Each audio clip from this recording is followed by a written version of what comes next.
থেকে রক্তদান শিবির অনুষ্ঠিত হচ্ছে, কি বলবেন গোটা বিষয় নিয়ে?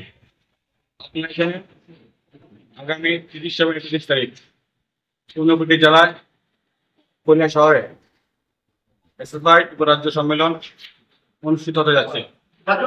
এই সম্মেলনকে সামনে রেখে ইতিমধ্যে সংগঠন প্রতিটি বিভাগীয় কমিটি নানা ধরনের সাংস্কৃতিক সামাজিক কর্মসূচি গ্রহণ করছে।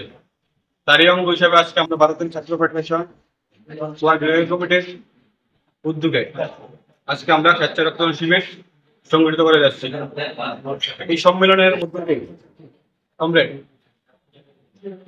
আর কতজন আজকে টোটাল রক্ত দেবেন?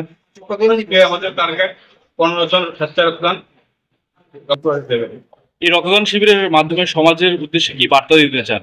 আপনারা জানেন 2018 সালে বিজেপি সরকার প্রতিষ্ঠিত হওয়ার পর আমাদের রাজ্যের প্রতিটি ব্লাড ব্যাংকে রক্ত স্বল্পতা ভুগছে। তো হাসপাতালে যাতে রক্ত স্বল্পতা নিরসনে আমাদের এই উদ্যোগ থাকছে এবং আগামী দিনে থাকবে।